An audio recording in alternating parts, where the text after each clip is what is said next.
weekly discounts and weekly premiums for the week June 1st and then June 6th.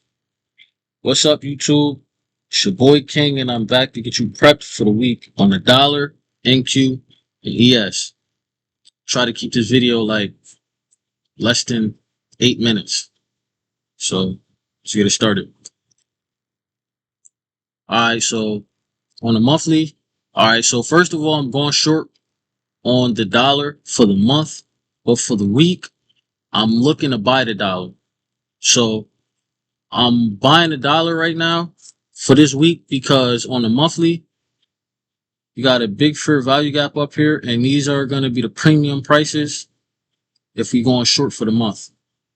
Even if we don't get up here, that's kind of like the draw on liquidity for the premium prices. They're coming from up here. We just started a new month, so that's where those prices come from. On a weekly time frame, if you zoom in, you kind of want to stay zoomed out so you can see the bigger picture. Yeah, these prices up here, this is the weekly, this is the monthly fair value gap. It's a swing high on the weekly. We got some prices up there. It's like imbalanced. Drop down to the daily real quick. Drop down to the daily. It's really, everything is really on a 4 hour. That's where all the details is at. So 4 hour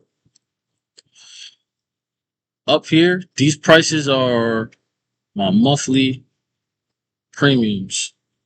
So even if the prices don't get all the way up here, we still got these prices right here, swing high. We got these prices right here that basically there was no buying or selling allowed inside of those prices. You zoom into it, these prices right here, these are premium prices. So more or less, if you don't know, get to know. Smart money doesn't buy the market from premium prices. Inversely, smart money doesn't sell the market from discounted prices. The smart money sells the market from premium prices. It's just like if you got an iPhone, you want to sell the iPhone for as much as you can get it for. Up here, these are the prices that the iPhone will be worth the most money if you can sell it. So up here, these are my premium prices. If we don't end up here. And if you look over here, this is the monthly fair value gap, but drop down to the 4 hours. It's a real big fair value gap up here too. So those are my premium prices. I mean, my discounted prices are kind of irrelevant for this week because I'm not looking for those prices to go to any discounts until you get the premiums. I mean, the market more or less is they're already in my 15-minute discounted prices, right? And if you look at the weekly open, it's because if we're gonna buy the week this week, at least in the beginning of the week, we start off buying the week at discounted prices. So these are the discounted prices for the beginning of the week. These are the premium prices that I'm expecting the week to go to.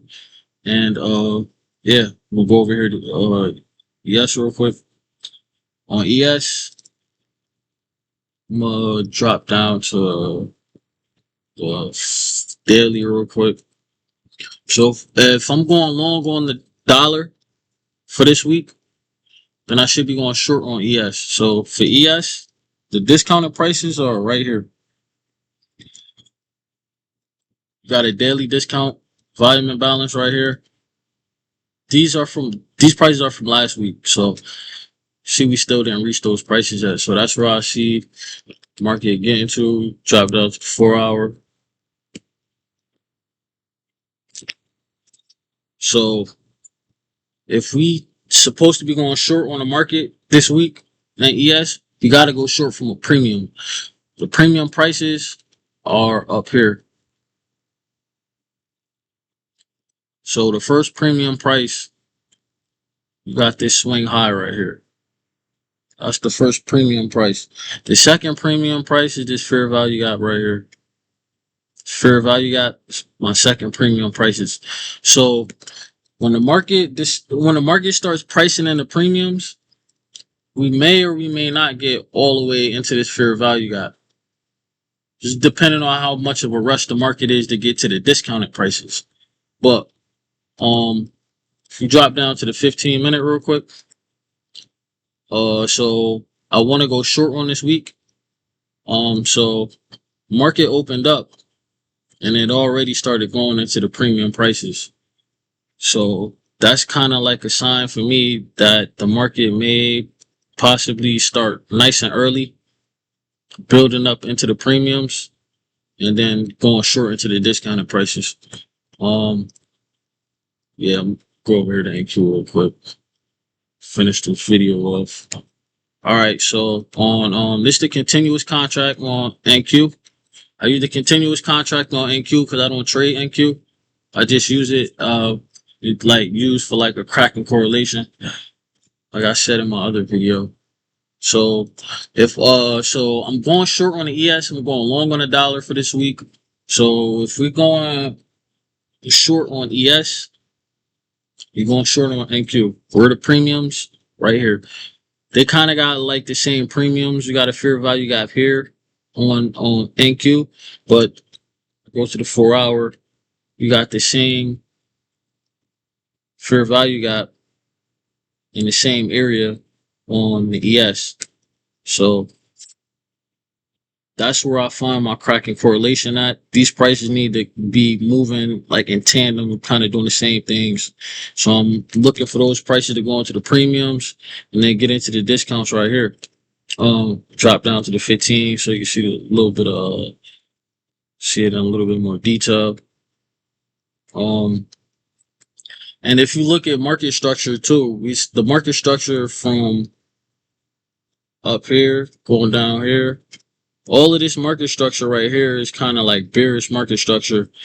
And at this very moment, right before the market closed last week, it started to switch into bullish market structure a little bit. So, and that would make sense because if we're supposed to be selling this week from premium prices, well, at the very end of the week, we switched over from, making lower lows and lower highs. We just switched over to making a higher high, right? This is like a consolidation area. You just switched over from making lower lows and lower high to making a higher high. So now the next higher high, more or less, would be above this price right here. And that'll be going into the premium prices that we want to go short for the week. So stay tuned. Like and subscribe to the video. I'll come up with another one next week. And